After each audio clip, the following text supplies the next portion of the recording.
Hi, welcome to the Mohua Show. My name is Mohua Chinappa and I am an author, entrepreneur, and ex-housewife. This podcast is about everything from business to technology to arts to lifestyle, but done and spoken ईमानदारी से. Hi, in today's episode, we have with us Trevor Hooton, who likes to be called as Treasure and prefers no titles. He's a certified cuddle therapist with Cuddle Professionals International based in Bristol, UK. He is the founder of Embrace Connections, through which he aims to help people connect better, lead a better life. He's very passionate about connection, learning, and play, and believes that relationships and communications are very important, and it's worth investing your time and energy on improving them to improve the quality of your life. So I completely agree with you, Trevor. Welcome in today's episode. But just to begin with, do you think that, the modern way of life and especially the pandemic has made people more lonelier than before? And, the importance of human connections is coming to the fore more from, than earlier. What are your opinions about this? Yeah, I agree completely. And I think that everybody listening to your show can relate as well. It's been a long, tough couple of years and a long, tough life, really, for some. It feels like society is pushing us apart towards individualism, towards reliance on technology instead of human connection. So there are bright spots of beautiful connection that people can have and can enjoy. Some people have access to lots of these and enjoy them very much, and others have less access, and it's very detrimental to their quality of life. And I think it's something that we all need to strive towards improving within our own lives and reaching out towards other people and helping them have it in theirs. So, Trevor, you know what? I'm very tempted to ask this question because was it something that was personal in your life that made you choose something so unique? I mean, most people are pursuing professions that are different, and day by day, I'm beginning to understand, with life experiences, that human connections are the only thing that really keeps our emotional health completely healthy. So, what prompted you to get into a space like this? It's a great question. I have one of my greatest passions is human connection, especially through movement and touch-based practices. So one of my favorite hobbies and passions is partner dance.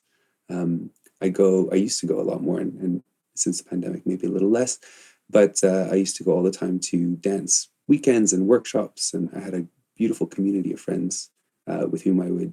And this is a partner dance, so it's social dancing, and it's a way to connect very, very nicely with lots of different people in a very intimate but and soulful way. And I had some moments of just, I feel like I fell in love on the dance floor, even just for the duration of a song, maybe without even knowing the other person's name yet, and not really knowing anything about them. So I think it's so powerful to be able to connect with people through touch. I was working in a corporate job up until the end of last year, but it wasn't really how I wanted to make my mark on the world. It's not the impact I wanted to have, and I recognized that I have quite a lot of ability and skill in these movement practices, in holding space for people and making them feel comfortable and explaining the concepts behind it. So I thought, this is very important. It's something I can do well. It's something I love. Let's give it a try. So, what happens, Trevor, when, if you have a relationship? I mean, how do you draw the boundaries with people? Because lonely people would seek so much more if they feel comfortable with you. Where do you draw the boundary? It's not so hard to be clear with boundaries with people. I'm very communicative about my boundaries and my expectations within sessions, but also just in my life in general. So I'm already very comfortable with having these conversations. For example, personally, I have these dance connections, which are non-sexual, but they are very physically intimate. And I do lots of other things with lots of other people where we're physically close, but there is no confusion about where the boundary lies. And then in this environment, it's a professional environment, and we begin every session with a very clear rundown of the rules and expectations and how we communicate and how we express our desires and boundaries. So it's all on the table. It's all up front, and as a result, even if something sort of emerges in the session, there's a feeling or a sensation or a physical reaction, which are all natural human responses. We're just organic beings. We know how to deal with it, and we can handle it in a way that still feels comfortable and not too awkward. So please narrate with us, because we are in India, and I mean, that this is so much more. We are still striving to talk more openly about sexuality and talk about feelings, human touch. Of course, the conversation has begun, in India, and we are not too far away when professions like this would be, people would talk openly about it. But you said that when you are with someone and there can be a situation, how do you deal with a situation like that? Yeah, I would say that also in the UK where I'm based, the conversation is still starting. It's still developing, and it's not a universal acceptance of. Not everybody is as free and open and comfortable and confident as I am talking about these things, which is a part of what I want to bring as well. I want to help people learn to have these conversations more and feel more comfortable with them. What what I have found and what other people find is that actually having the conversation is less uncomfortable than not having the conversation and leaving it unspoken and leaving these uncertainties up in the air. So the very first thing that we have to do, that I do, is to recognize the situation. Just be upfront about it. Just observe. Look, I'm feeling this, or look, are you feeling this, or I noticed this about the situation. Confirm that is actually happening. There is actually something there, and then just being clear about what should happen next. So sometimes you don't even need to bring it up. You can just sort of take a quick break or make an adjustment, and you don't even need to do anything very explicitly. But other times it might be worth just recognizing it and deciding to put it aside and moving on. So it's really interesting, Trevor, because you know what, when we've all along been, we've been taught about love, and we've been taught about one partner, one human being, and so any sort of physical intimacy, whether it is dance and cuddling, of course, as a therapy, is it can get very, very sticky with a partner who is, maybe possessive about you. Have you ever been in a situation like this where you needed to explain that this was your job, and that it wasn't something that where you would cross the boundaries? Or are you a person who believes that it should go beyond the confines of one person, and the other person falling in love with each other as a couple, and one does not trespass that, if you know what I'm trying to say? Yeah, I think there's a lot to unpack in that question. A lot to unpack, really. So first of all, I think that there are many different kinds of love, and not just I believe, but historically, and also just, I mean, culturally, you can see that the love that a parent feels for their child, and that friends feel for each other, and that lovers feel for each other in the throes of passion, versus an old married couple feels for each other after being together for many years. We use love in all these contexts, but they're kind of different, and so I think it is clear that two people can feel affection for one another, and we have dancing, we have sports, we have just gentle affection that friends can have for one another. All of these activities exist already. I think it's very easy to make associations, but it's also just as easy to change the narrative and make different associations and accept them on their own merit, in a way that's not tied to some very specific views about relationships and physical intimacy. Um, I think I mean, so to answer your question specifically, I hold, I would say, fairly liberal views about love and intimacy, especially compared to the conservative narrative that you're talking about. Um, but I think generally views are changing, and I also think that many people would be happy to open up their views a little bit, because they could benefit a lot from releasing themselves from the expectations of those very conservative views. Oh, I completely agree with you, Trevor, because I'm myself of a very liberal. I would like to believe the more I'm growing older, I'm beginning to realize that, being conservative only stops you from experiencing the world in its multiple splendor.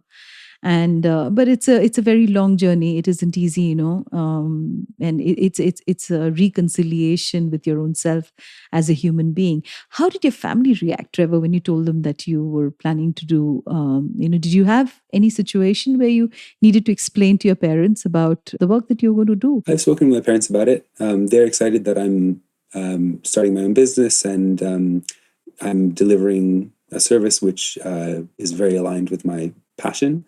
I think initially, my father especially was the most skeptical about whether it was a financially viable decision.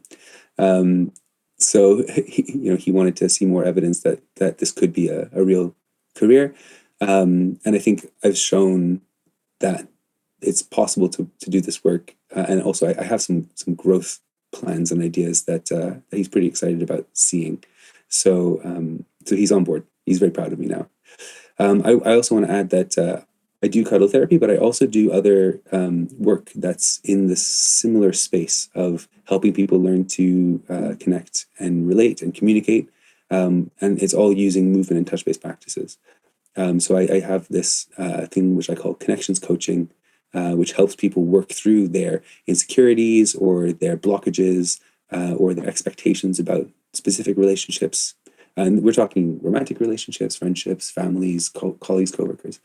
All the issues that you have with the people in your life, they're rooted in something in you and the story that you're telling yourself. And what I found is that you can work through these very effectively in a partnered movement environment, because when you're confronted with another person's body and their expectations and the way they move and the way they react, then your issue is front and center. You can't run away from it, and so it's very easy to work on. So it's a broader picture, I would say, and I can offer that to individuals, couples. I can offer that to teams in businesses. I can do workshops.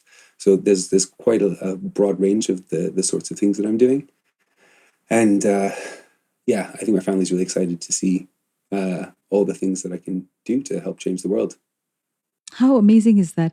But now I just have one more question, Trevor. So, do you think looks matter, being in the work of, the embrace and the cuddling therapy that you talk about, which I sincerely believe that without human touch, one is not healthy. But do you think looks, being fit, all these things are parameters subconsciously in a client's mind when they come to you? Yes, I do.